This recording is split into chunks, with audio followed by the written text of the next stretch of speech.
దాని గురించి కూడా ఆయన ఇలా విమర్శిస్తున్నాడు. సిగ్గుపడాలి, తెలంగాణ ప్రజలకు రైతులకు క్షమాపణ చెప్పాలి. వాళ్ళు కాళేశ్వరం ప్రాజెక్టుకి తీసుకున్న అప్పులు ఎప్పటికీ తెలంగాణ ప్రజలపై భారం పడుతున్నాయి.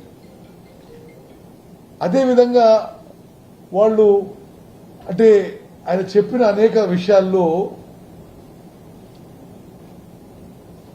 కాళేశ్వరం ప్రాజెక్టు కూలిపోయింది, పాలమూరు రంగారెడ్డికి 27,500 కోట్లు వాళ్ళు ఖర్చు పెడితే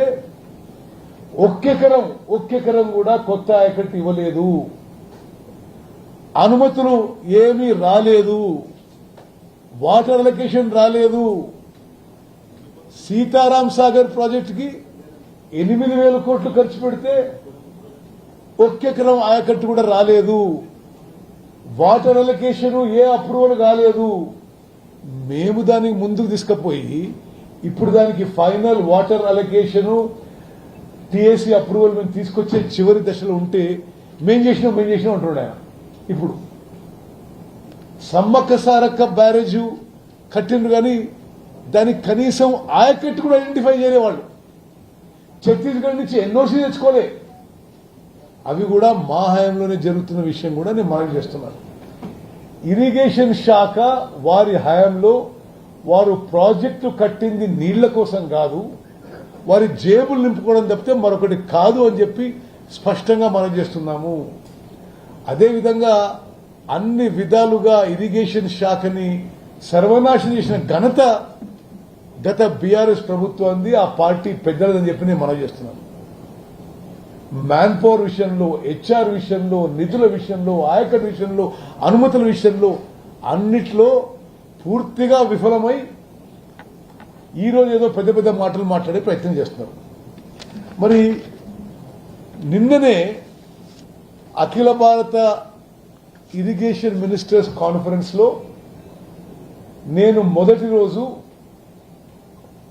ఆడ భారతదేశంలో భారత ప్రభుత్వం యొక్క కేంద్ర మంత్రి సిఆర్ పాటిల్ గారు, కార్యదర్శి దేబశిష్ ముఖర్జీ గారు, మొత్తం కేంద్ర ప్రభుత్వం అధికారులందరూ, అన్ని రాష్ట్రాల ఇరిగేషన్ మంత్రులు, కార్యదర్శుల వచ్చిన సందర్భంగా నేను 18th కి ఫుల్ ఫ్లెడ్జ్ పవర్ ప్రజెంటేషన్ ఇచ్చిన అందరికీ.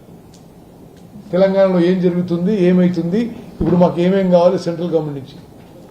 నిన్న ఉదయం నేను ప్రత్యేకంగా అపాయింట్మెంట్ తీసుకుని ఒక గంట సేపు డీటెయిల్ గా సిఆర్ పాటిల్ గారితో, దేబశిష్ ముఖర్జీ గారితో మాట్లాడి తెలంగాణ రాష్ట్రం విషయంలో అనేక విషయాల్లో ఒక ముందడుగు వేయడం జరిగింది.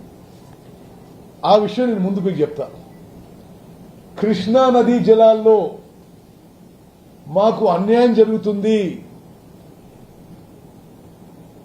ఆంధ్రప్రదేశ్ ఎక్కువ నీళ్లు తీసుకుపోతుంది, మీరు కేఆర్ఎంబీ ద్వారా గాని మీరు డైరెక్ట్ గా ఇంటర్వ్యూన్ అయి కేంద్ర ప్రభుత్వం యొక్క బాధ్యత తెలంగాణకి కృష్ణా నదీ జలాల్లో అన్యాయం చేయకుండా చూడాల్సిన బాధ్యత మీ ఉందని చెప్పి నేను నిన్న మొన్న మరి పూర్తిగా ఈ పనిలోనే చెప్పడం జరిగింది.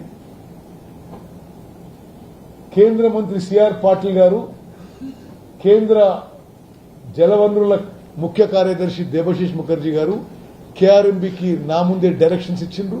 వాళ్ళు ఇమీడియట్ గా మీటింగ్ పిలిచిండ్రు. ఈ కృష్ణా నదీ జలాల కేటాయింపుల్లో వాళ్ళు తగిన విధంగా చర్యలు తీసుకుంటామని చెప్పి హామీ ఇవ్వడం జరిగింది. మీకు విషయం చెప్పాలి, 10 ఏళ్ల పాటు వీళ్ళు అధికారంలో ఉండి కనీసం టెలిమెట్రీ ఇన్స్ట్రుమెంట్స్ పెట్టలేకపోయినరు. అంటే శ్రీశైలం నుంచి, నాగార్జున సాగర్ నుంచి ఏ రాష్ట్రం ఎంత నీటి కేటాయింపులు చేస్తున్నది, ఎంత నీళ్లు తీసుకుపోతుంది అని టెలిమెట్రీ ఇన్స్ట్రుమెంట్స్ పెట్టాలని మరి యాక్ట్ లో ఉన్న 10 ఏళ్ల పాటు టెలిమెట్రీ ఇన్స్ట్రుమెంట్స్ పెట్టలేదు. ఆంధ్రప్రదేశ్ జల దోపిడీకి సహకరించిండ్రు. మేము డైరెక్ట్ గా కేంద్ర ప్రభుత్వానికి నేనే ప్రతిపాదన ఇచ్చినా, ఆంధ్రప్రదేశ్ బడ్జెట్ ఇచ్చినా ఇవ్వకున్నా తెలంగాణ ప్రభుత్వం మొత్తం 10 కోట్లైనా 20 కోట్లైనా మేము ఆ బడ్జెట్ మేము భరిస్తాం.